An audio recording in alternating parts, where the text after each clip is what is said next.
মাসির বাড়ি জগদ্ধাত্রী পুজোয় বেড়াতে এসেছে ঈশিতা। অনেক দিনের শখ জগদ্ধাত্রী পুজো দেখার, সে হয়ে ওঠে না। সে সময় স্কুলের ছুটি থাকে না, তাই আসাও হয় না। উচ্চ মাধ্যমিক পাশ করে এবছর ওর কলেজের প্রথম বর্ষ। পুজোর মধ্যে শনি রবিবার পড়েছে আর শুক্রবার কলেজের প্রতিষ্ঠা দিবস উপলক্ষে ছুটি। একটা দিন কলেজ কামাই করে বৃহস্পতিবার সপ্তমীর দিন সকাল বেলায় ও মায়ের সঙ্গে এসেছে মাসির বাড়ি। জলখাবার খেয়েই বেরিয়ে পড়েছে ওরা ঠাকুর দেখতে। মাসি সকালে বেরোননি, সবার খাবার ব্যবস্থা করতে হবে বলে, তাই মাসতুতো দাদা সুজয় ওদের নিয়ে বেরিয়েছে। কখনো দেখেনি ঈশিতা এত বড় বড় ঠাকুর, দুচোখ ভরে দেখছে ও। মাকে বলছে, দেখো মা কি জমকালো ঠাকুর, দেখলেই ভক্তিতে মাথা নত হয়ে যায়। মায়ের চোখেও ততোধিক বিস্ময়। ঘুরে ঘুরে অনেক ঠাকুর দেখল ওরা। দিনের বেলাতেও লোকে লোকারণ্য। এত ঠাকুর, রোজ দুবেলা বেরোলে তবেই সব দেখা যাবে। সুজয় বলল, মাঝে মাঝে টোটোতে চাপলেও বেশিটাই হাঁটতে হচ্ছিল। পায়ে ব্যথা করছিল যদিও, তবু দেখার আগ্রহে তাই নিয়েই হেঁটে চলেছে ওরা।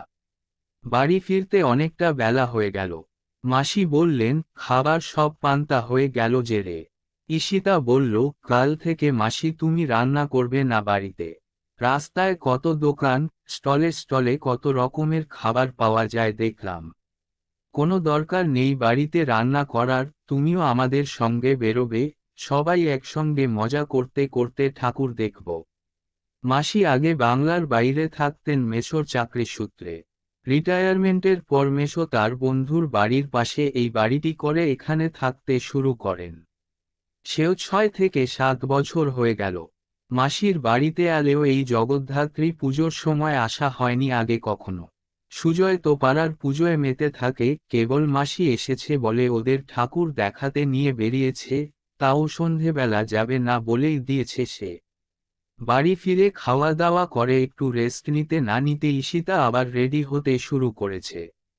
এবেলা মাসি মেসোর সঙ্গে বেরোবে ওরা। চারিদিকে আলোর রোশনাই, বিভিন্ন জায়গায় কত মেলা বসেছে, কিন্তু খুব বেশি ঠাকুর দেখা হলো না ওদের। মেসো অত হাঁটতে পারছিলেন না। ঈশিতার মন ভরল না। মাসি বললেন, আছিস তো এই কদিন, অনেক ঠাকুর দেখাবো তোকে। আর বিসর্জনের দিন সমস্ত ঠাকুরের শোভাযাত্রা বেরোবে যখন শহরজুড়ে, সেদিন তোকে সব দেখাবো। কদিন ঘুরে ঘুরে অনেক ঠাকুর দেখা হলো ঈশিতার, গিয়ে সব গল্প করতে হবে বন্ধুদের, খুব উত্তেজিত ও। মাসিকে বলেই দিল, মাসি প্রতিবছর আসবো আমি জগদ্ধাত্রী পুজোয়।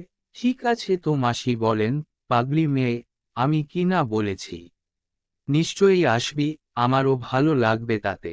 তোর দাদাটা তো সারাদিন রাত পাড়াতেই মেতে আছে, তোরা এসেছিস বলে ঘুরতে নিয়ে গিয়েছিল কেবল, আর তোরা রয়েছিস বলে যদি বা একটু দেখা পাওয়া যায় বাড়িতে, কিন্তু বিসর্জনের দিন তার টিকিটিও দেখা যাবে না। পরের দুদিন খুবই আনন্দে কাটল ঈশিতার। ঠাকুর দেখা, মেলায় ঘোরা, নানারকম খাবার খাওয়া বিভিন্ন স্টল থেকে, নাগরদোলায় চাপা, কিছুই বাকি রাখেনি আজ ঈশিতা। মাসি ও রাশ মিটিয়ে ঘুরতে দিয়েছেন ওকে। এরপর বিসর্জনের বাজনা বাজল। বিসর্জনের শোভাযাত্রার গল্প অনেক শুনেছে ঈশিতা, আজ দেখবে নিজের চোখে, খুব খুশিও। এছাড়া মাসির কাছে বায়না, অত বড় ঠাকুর কিভাবে লরিতে তোলে আর কিভাবেই বা গঙ্গায় বিসর্জন হয় তা আমাকে দেখাতে হবে। কিন্তু মাসি বঞ্চির সব আবদার মেটাতে চান।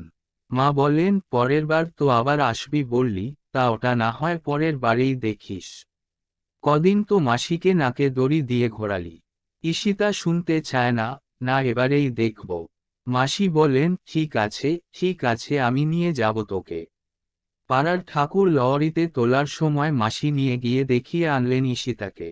কত অভিজ্ঞতা হচ্ছে ঈশিতার এই জগদ্ধাত্রী ঠাকুর দেখতে এসে। দুপুরে তাড়াতাড়ি খাওয়া দাওয়া সেরে মাসি বেরিয়ে পড়লেন বঞ্চিকে নিয়ে। মা আর পারছে না তাই যাবে না বলল। সব ঠাকুর শোভাযাত্রায় অংশ নেয় না, সেই সব ঠাকুর পুজোর পর গাড়িতে তুলে দুপুরের মধ্যে বিসর্জন দিয়ে দেওয়া হয়। মাসি ওকে টোটোতে চাপিয়ে গঙ্গার ঘাটে নিয়ে গেলেন। সেখানেও প্রচুর ভিড় বিসর্জন দেখতে, কেউ বা রাতের জায়গা পাকা করতে দুপুর থেকেই দখল করে রাখছে। কত দূর দূরান্ত থেকে মানুষ এসে বিভিন্ন জায়গা দখল করে রাখছে রাতের শোভাযাত্রা দেখবে বলে। কোনো বাড়ির বাইরের রোয়াকার খালি নেই, তাদের নিজেদের দখলে নেই, সব বাইরের মানুষজন এসে দখল করে বসে আছে। একের পর এক ঠাকুর আসছে ড্যাং কুড়াকুড় করে ঢাকের বাদ্যির সাথে। অত বড় ঠাকুর কত কসরত করে গঙ্গার ঘাটে নামিয়ে বিসর্জন দেওয়া, অবাক হয়ে দেখল ঈশিতা।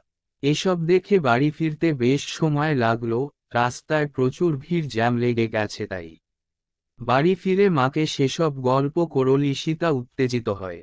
সন্ধেবেলায় মাসি, মেসো, মা সবার সাথে বেরল ঈশিতা ঠাকুরের শোভাযাত্রা দেখতে। অবাক চোখে দেখে সে আর খুশিতে চোখ মুখ ভরে ওঠে। এক একটা ঠাকুরের সঙ্গে কত গাড়ি, কত আলো, কত মানুষ চারিদিকে। বাজনা বাদ্যি, আলোর রোশনাইয়ের এই উৎসবে সামিল হতে পেরে খুব খুশিও। এক জায়গায় বসে ওরা ঠাকুর দেখছিল, সুজয় চেয়ার ভাড়া করে রেখেছিল সবার জন্য।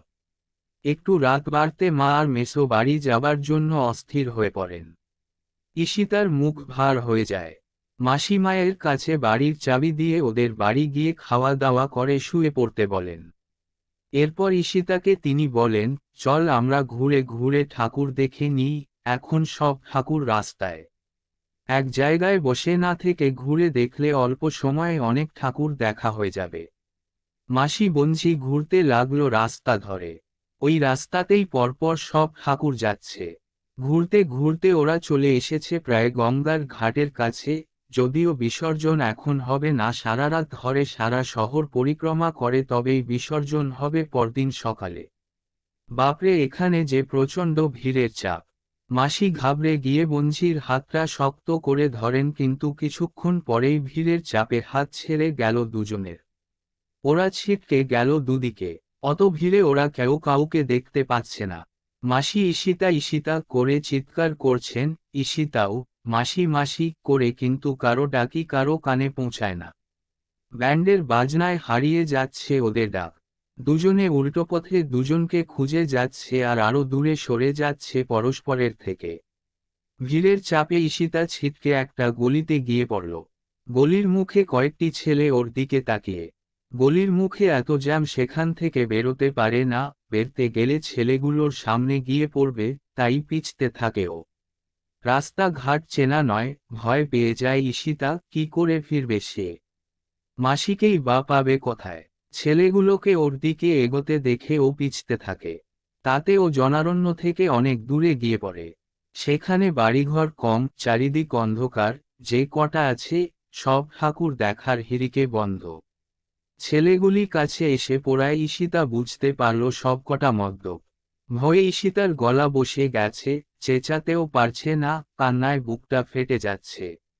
মাসি ওদিকে সারা রাত কেঁদে কেঁদে তাকে খুঁজে বেরিয়েও না পেয়ে ভাবেন যদি কোনোভাবে বাড়ি ফিরে থাকে, তাই বাড়ি চলে আসেন আর বাড়িতে তাকে না দেখে বিপদের আশঙ্কায় পাগলের মতো ছুটে বেরিয়ে যান থানায়।